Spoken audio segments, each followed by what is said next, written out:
Risk என்பது கோடிகளை கொடுப்பதல்ல. Risk என்பது அல்லாஹ் கொடுத்ததில் அல்லாஹ் அருள் செய்வது. புரிந்து கொள்ளுங்கள்.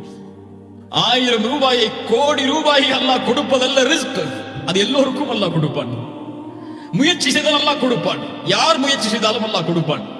ஆனால் அந்த கோடியில், அந்த 1000-ல் அந்த 1 ரூபாயையும் அல்லாஹ் உனக்கு பலனளிக்கக்கூடிய செல்வமாக மாற்ற வேண்டும் என்றால் அல்லாஹ் அதில் பரக்கத் செய்ய வேண்டும், அல்லாஹ் அதில் அருள் செய்ய வேண்டும். செய்தால் அந்த 10 ரூபாயை வைத்திருந்தாலும் நீ உன்னை செல்வந்தவனாக உணர்வாய்.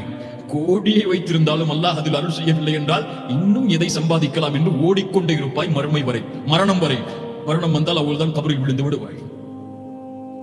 உள்ளத்தால் செழிப்பாக்குவான். யாருக்கு இது கிடைக்கும்? மறுமையை நோக்கமாக கொண்டு உலகத்தில் வாழ்பவர்களுக்கு. அவருடைய காரியங்களை எல்லாம் அல்லாஹ் ஒன்றிணைப்பான். அவன் விரும்பினாலும் விரும்பவில்லை என்றாலும் துன்யா அவனை நோக்கி ஓடி வரும்.